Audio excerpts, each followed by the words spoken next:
Wiring and grounding instructions. These compressors operate on a standard household 15-amp circuit. The product must be grounded.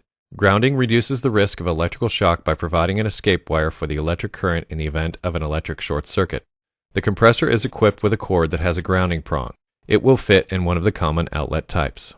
If a plug will not fit in the desired outlet, have the plug or outlet replaced by a qualified electrician. The electric motor has a built-in overload switch that will shut the motor off should an overload condition occur. The overload switch can be reset by pressing the red button.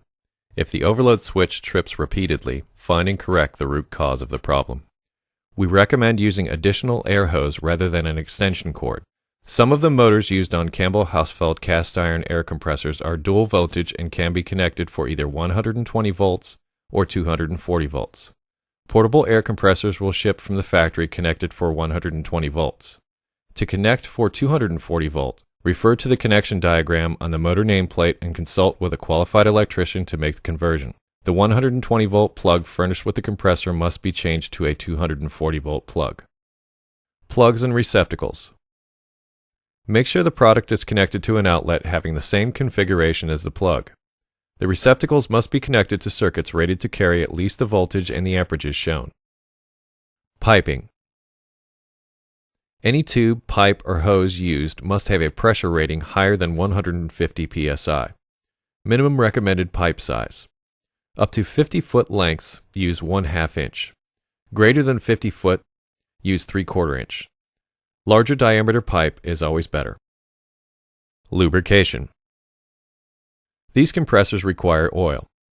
Check that the oil drain extension and cap have been installed, included in some models with the owner's manual. If not already on the unit, remove the oil drain plug from the base of the pump and install the oil drain extension for simple oil draining. Cap the extension before adding oil to the pump. To avoid oil leaks, it is highly recommended to apply thread sealant tape to the threads on each end of the oil drain extension. The compressor is shipped with a plug in the oil fill opening. Remove this plug and fill the compressor pump with oil. Note: some models come pre-filled with oil. Check the oil sight glass to make sure oil is filled up to the red dot. After filling oil to proper level, install the breather that can be found in the parts pack into the opening. Use SAE 30 industrial grade air compressor oil or full synthetic motor oil such as Mobil 1 10W30. Do not use regular automotive oil such as 10W30. Additives in regular motor oil can cause valve deposits and reduce pump life. Startup and break-in. Recommended break-in period. The compressor should be run continuously for 30 minutes to allow proper seating of the piston rings. The compressor pump must be filled with oil before startup. Remove breather and fill the pump to the proper oil level. See lubrication section. Open tank drain valve. Turn regulator knob fully clockwise. Do not install a coupler or air hose in the outlet port. Turn pressure switch lever or knob to off position. Plug in power cord. Turn pressure switch lever or knob to auto position. Run unit for 30 minutes to break in the pump parts. For maximum pump life, drain and replace oil after the first hour of runtime. Operation. The basic operation of an electric air compressor is controlled by a pressure switch. This device automatically turns the motor off when the tank pressure reaches a preset level.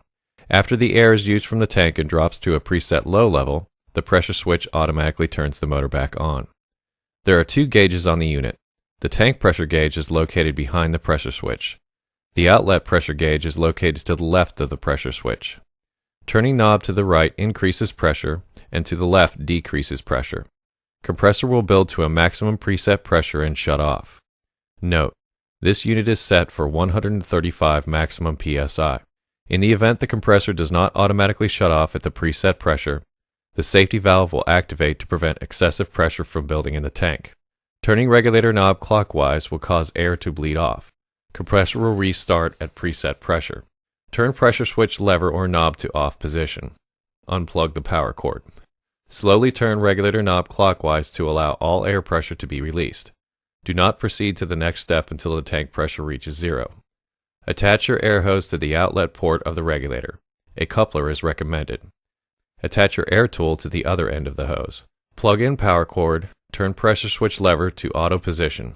When full pressure is reached, turn regulator knob clockwise until the desired outlet pressure is achieved.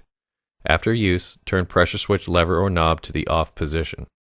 If the compressor is not to be used for a long time period, bleed air from the line and use drain valve to drain water from the tank. Then follow the maintenance schedule.